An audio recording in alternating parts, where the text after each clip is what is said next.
Emma Torres wiped down the last table at Sunrise Cafe, her shoulders aching from another 12-hour shift. The evening sun cast long shadows through the windows, painting the empty cafe in shades of amber and gold. At 26, she had been working 2 jobs for 3 years, saving every penny to finish her business degree online. Her dreams felt distant, but she refused to let them die. She pulled out her phone, exhausted but smiling as she remembered the hilarious moment from earlier. A customer had accidentally ordered a cappuccino instead of cappuccino, and her coworker had actually drawn a tiny cat face in the foam. Emma recorded a quick video, laughing as she recreated the moment, her eyes sparkling with genuine joy despite her fatigue. "You won't believe what happened today at work," she narrated into the camera, her voice light and full of warmth. "This guy came in and said he wanted a drink for his cat, but turns out he just mixed up his words.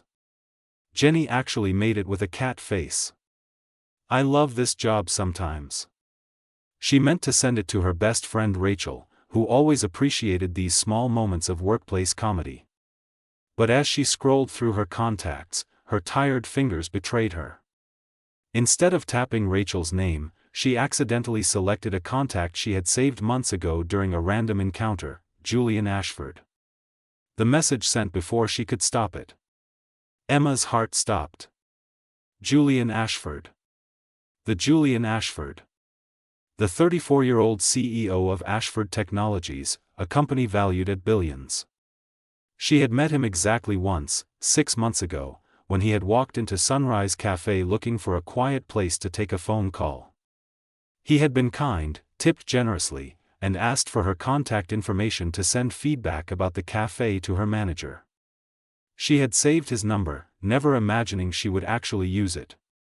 And now she had just sent him a ridiculous video of herself talking about cat-shaped coffee foam. "No, no, no," Emma whispered, staring at her phone in horror. She tried to unsend the message, but it was too late. The double check marks appeared. Delivered. And then, almost immediately, they turned blue. Read. Emma felt her face burn with embarrassment. She considered texting an apology but decided against it. Maybe he wouldn't even remember her. Maybe he received hundreds of random messages and would simply ignore it. She shoved her phone into her pocket and tried to focus on closing the cafe, but her phone buzzed. With trembling hands, she pulled it out. "I remember you. Emma from Sunrise Cafe. The cappuccino story made my evening. Thank you for the unexpected smile." Emma stared at the message, her embarrassment mixing with surprise. He remembered her. And he had actually watched the video. She didn't know whether to feel relieved or more mortified. Before she could decide whether to respond, another message appeared. "I'm guessing this wasn't meant for me, but I'm glad it found its way here anyway. How have you been?" There was something warm about his message, something that made her feel like maybe this mistake wasn't the end of the world. Emma took a deep breath and typed back. "I am so sorry, Mr. Ashford. That was meant for my friend. I hope it wasn't too unprofessional." His response came quickly. "Julian, please." And it was perfectly human. "I could use more of that in my life. Are you still working at Sunrise?"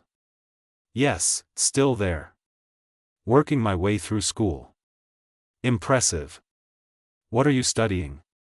Emma found herself relaxing as they texted back and forth.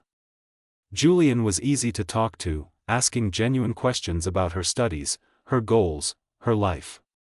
He didn't mention his wealth or status. He just listened, or rather, read her messages and responded with thoughtfulness.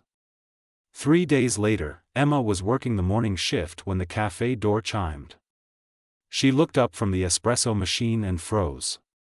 Julian Ashford stood in the doorway, looking somehow both powerful and approachable in a charcoal gray suit. His dark hair was perfectly styled, his blue eyes scanning the cafe until they landed on her. A smile touched his lips. "Good morning, Emma." Her co-workers stopped what they were doing, staring. Everyone in the city knew Julian Ashford by sight. He had been featured in magazines, newspapers, and business journals. And now he was standing in their small cafe, looking directly at Emma. "Mr. Ashford," Emma managed, her voice slightly shaky. "What can I get you?" "Julian," he corrected gently, approaching the counter. "And I'll have whatever you recommend. I trust your expertise." Emma's hands trembled slightly as she prepared his drink. She could feel his gaze on her, steady and intense.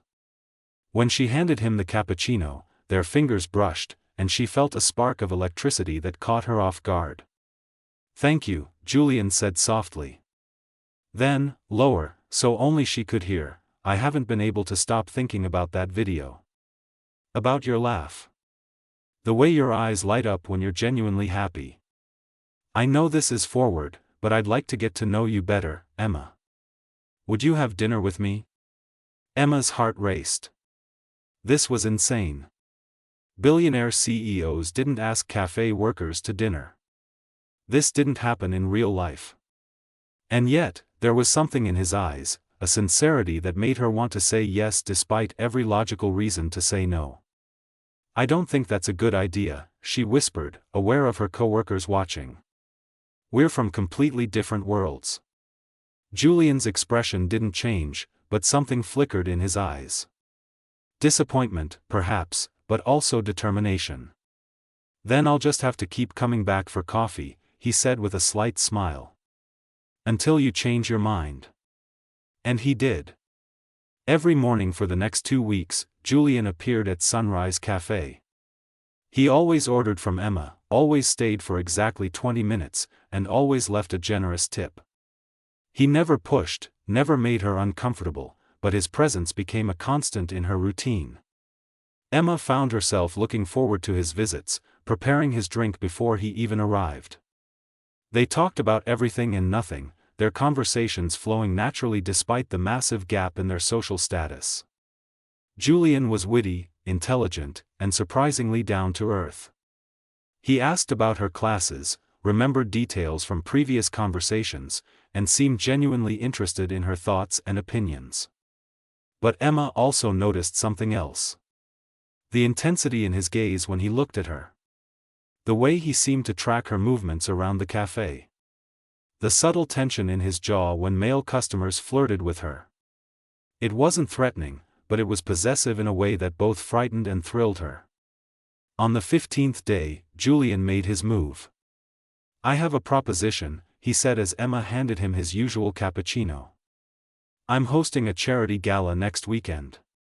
I need a date, and I can't think of anyone I'd rather have by my side than you. Please, Emma.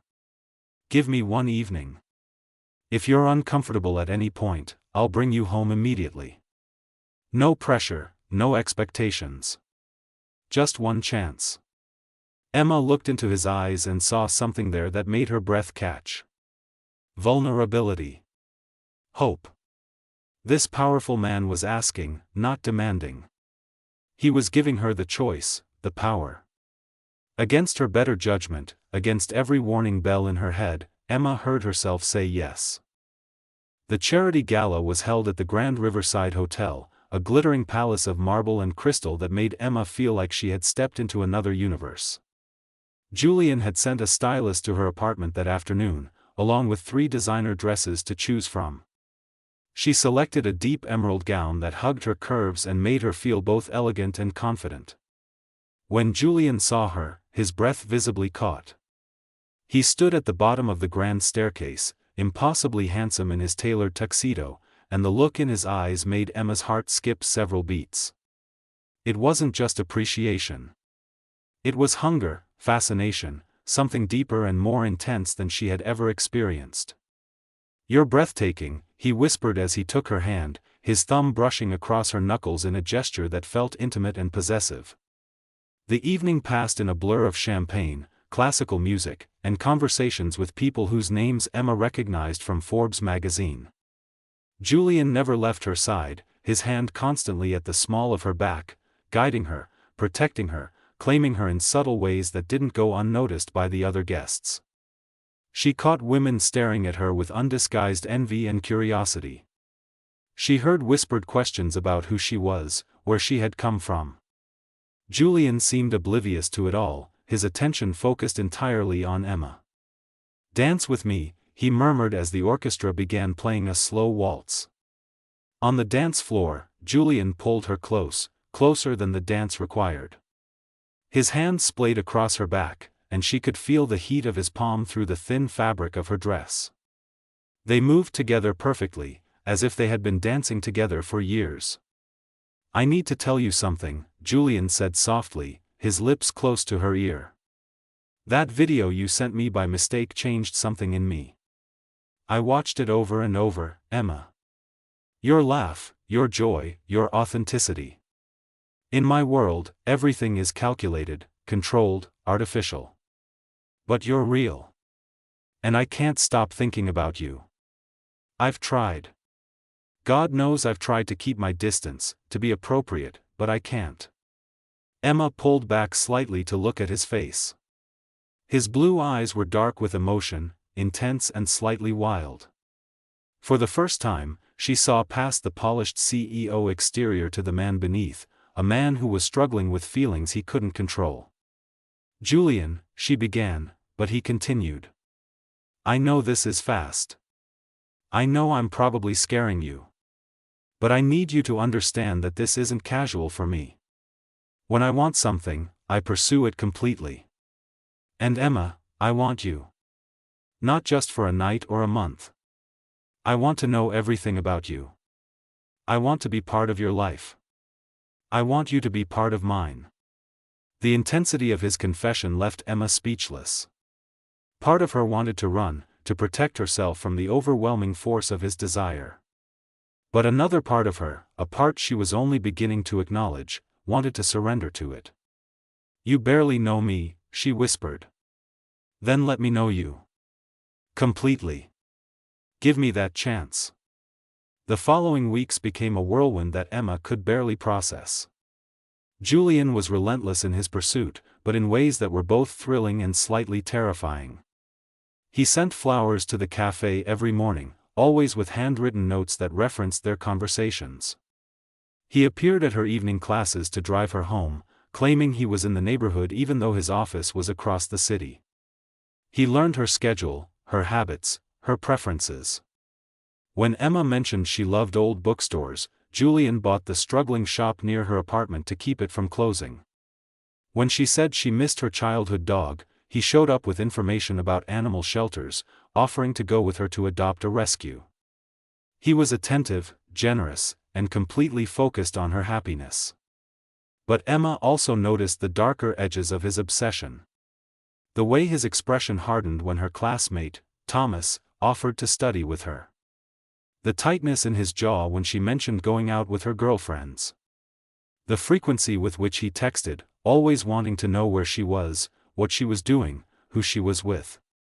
One evening, Emma decided she needed to establish boundaries. She invited Julian to her small apartment, a modest space that was worlds away from his penthouse, and sat him down. "Julian, we need to talk about this," she said gently but firmly. "I care about you. I really do. But this intensity, this constant attention, it's overwhelming. I need space to breathe, to think, to be myself." Julian's face went through several emotions: surprise, hurt, and then something that looked like panic. He stood abruptly, running his hands through his hair. "Space," he repeated, his voice rough. "Emma, I'm giving you everything I have. I've opened up to you in ways I never have with anyone. And you want space?" "I want balance," Emma clarified, standing to face him. "I want a relationship where we both have room to grow, not one where I feel like I'm being consumed." Julian closed his eyes, and when he opened them again, Emma saw genuine anguish there. He stepped closer, his hands coming up to cup her face with surprising gentleness. "I'm terrifying you," he said quietly. "I can see it in your eyes. Emma, I've spent my entire adult life building walls, controlling every aspect of my existence. And then you sent me that video, and something cracked open inside me. You make me feel things I didn't think I was capable of feeling. It's not an excuse, but it's the truth. I don't know how to do this halfway. Emma felt her heart soften despite her concerns. She placed her hands over his, feeling the slight tremor in his fingers. Then learn, she said softly. Learn with me. Because Julian, I think I'm falling for you too. But I need you to trust me enough to give me freedom. Real love isn't about possession. It's about partnership. Julian searched her eyes for a long moment, then pulled her into his arms, holding her with a desperation that made Emma's chest ache. She felt him shaking slightly, this powerful man who commanded boardrooms and built empires, trembling as he held her. Teach me, he whispered against her hair. Teach me how to love you the right way. Because losing you isn't an option I can accept. They stood there for a long time, wrapped in each other's arms, both understanding that they were at a crossroads. Emma knew that Julian's obsession could either evolve into something beautiful or destroy them both. And Julian knew that if he didn't learn to temper his intensity with trust, he would lose the only person who had ever made him feel truly alive. Over the next month, Julian made visible efforts to change. He still sent flowers, but only twice a week instead of daily. He still texted, but waited for her responses instead of sending multiple messages. He encouraged her friendships, even inviting her friends to join them for dinner. When Thomas asked Emma to be his partner for a class project, Julian's jaw tightened, but he simply kissed her forehead and told her he trusted her. Emma saw the struggle it took for him to step back, and she loved him more for it. She also began to understand the root of his intensity. Julian had grown up in a cold, transactional family where love was conditional and affection was currency. He had learned to control everything because chaos meant vulnerability, and vulnerability meant pain. With Emma, he was learning that true strength came from letting go. But the real test came when Julian's ex-girlfriend, Catherine, appeared at one of his business dinners that Emma attended. Catherine was everything Emma wasn't: sophisticated, wealthy, connected to Julian's world. She was beautiful in an intimidating way, with sharp cheekbones and sharper wit. "So you're the cafe girl," Catherine said with a smile that didn't reach her eyes. Julian always did have a thing for charity cases. Emma felt the insult like a slap, but before she could respond, Julian's hand found hers under the table, squeezing gently. "Catherine," Julian said, his voice cold as ice, "Emma is my partner, and you will treat her with respect, or you will leave. The choice is yours." Catherine's eyes widened slightly at his tone, but she recovered quickly, excusing herself with barely concealed anger. After she left, Julian turned to Emma, concern evident in his expression. "Are you okay?" he asked softly. Emma nodded, but she couldn't shake Catherine's words. Charity case. Was that how everyone saw her? As Julian's project, his obsession, something he would eventually tire of? That night, in Julian's car, Emma finally voiced her fears. "Do you see me as a charity case?" she asked quietly. "As someone you're trying to save or fix?" Julian pulled the car over immediately, turning to face her with such intensity that it took her breath away. "Emma Torres, you are the strongest, most resilient person I have ever met. You work 2 jobs, put yourself through school, and still find joy in small moments like cat-shaped coffee foam. You didn't need me to save you. You were already saving yourself. What I feel for you isn't pity or some savior complex. It's awe. It's admiration. It's love so deep it scares me." Emma felt tears prick her eyes at Julian's words. She leaned forward, kissing him with all the emotion she had been holding back. Julian responded with equal passion, his hands tangling in her hair, pulling her as close as the car's interior would allow. When they finally pulled apart, both breathing heavily, Julian rested his forehead against hers. "I love you," he whispered. "I've loved you since that ridiculous video. I've just been too terrified to say it." "I love you too," Emma replied, her voice thick with emotion. Even when you're intense and overbearing and drive me crazy with worry. Julian laughed, the sound rich and genuine. I promise to work on the overbearing part. The next morning, Emma woke up in Julian's penthouse to find him already awake, watching her with that intense gaze she had come to recognize as his way of expressing affection. I have something to show you, he said, taking her hand and leading her to his home office. On his desk was a folder with her name on it. Emma opened it, her eyes widening as she read the contents. It was a business proposal for expanding Sunrise Cafe into a chain, with Emma as the managing partner. Julian had done market research, financial projections, everything needed to make her dream a reality. You told me once that you wanted to own your own cafe someday, Julian said softly. I can't give you that dream, because it's yours to achieve. But I can provide the tools and resources to help you reach it faster. This isn't charity, Emma. This is investment in someone I believe in. Someone brilliant and capable who just needs an opportunity. Emma stared at the proposal, tears streaming down her face. This was everything she had worked for, everything she had dreamed about during those long shifts and late-night study sessions. And Julian was offering to help her achieve it, not by doing it for her, but by providing the means for her to do it herself.